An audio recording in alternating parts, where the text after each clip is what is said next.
নমস্কাৰ all in ওয়ানলৈ আপোনালোক সকলোকে স্বাগতম। আজিৰ বিষয়বস্তু হৈছে অসম ভৱন।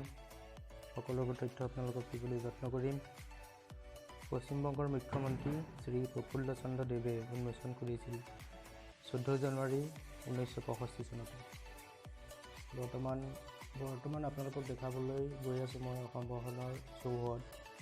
অসম ভৱনৰ বাহিৰৰ পৰা কেনেকুৱা লাগে দেখি, খুব সুন্দৰ পৰিৱেশ। সন্মুখৰ পৰা এয়া আপোনালোকক দেখাই আছোঁ, খুব সুন্দৰ লাগে দেখি। এয়া অলপ দূৰৰ পৰা আপোনালোকক দেখাইছোঁ, কি সুন্দৰ পৰিৱেশ, পৰিষ্কাৰ পৰিচ্ছন্ন।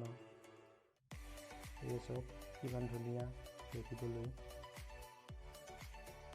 সন্ধিয়া সময়তো আপোনালোকক দেখাবলৈ যত্ন কৰিছোঁ। সন্ধিয়া সময়ত কিমান সুন্দৰ লাগে, আঁতৰৰ পৰাই জিলিকি থাকে, লাইট লগাই সম্পূৰ্ণকৈ ৰাখিছে, খুব সুন্দৰ লাগে, সুন্দৰ পৰিৱেশ। বৰ্তমান আৰু আপোনালোকক দেখাম, ভিতৰখিনিও আপোনালোকক দেখাবলৈ সক্ষম হ'ম। বৰ্তমান বাহিৰখিনি সম্পূৰ্ণ কৰি দিছোঁ। এয়া এতিয়া আমি গৈ আছোঁ ভিতৰ ফাললৈ। এয়া চব অসম ভৱনৰ ভিতৰত ইমান সুন্দৰ পৰিষ্কাৰ পৰিচ্ছন্ন সকলো ফালৰ পৰা।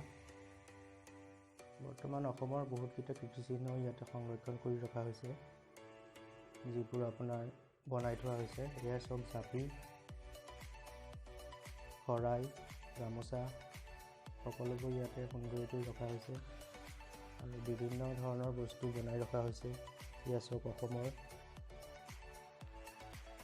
বৰ্তমান এয়া অসমৰ এশিঙীয়া গড়, যি নেকি পৃথিৱী বিখ্যাত। এয়া চব নাচনী, ঢোল আছে, পেঁপা আছে, জাপি আছে, নাচনী, ঢুলীয়া সকলোবোৰ আপোনালোকৰ ইয়াত সুন্দৰকৈ সজাই ৰখা হৈছে। ওচৰৰ পৰা দেখাবলৈ যত্ন কৰিলোঁ নাচনী আৰু জাপি।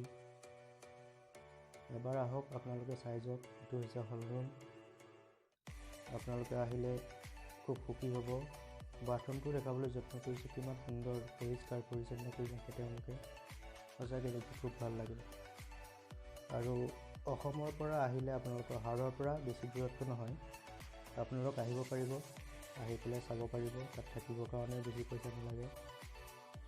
বৰ্তমান আপোনাৰ আহি পাবলৈ হ'লে সুন্দৰ হাওৰাৰ পৰা অসম ভৱনলৈ মাত্ৰ 10 কিলোমিটাৰ, 37 মিনিটৰ ৰাস্তা। ওলা বা উবেৰ কৰি আপোনালোকে আহিব পাৰিব।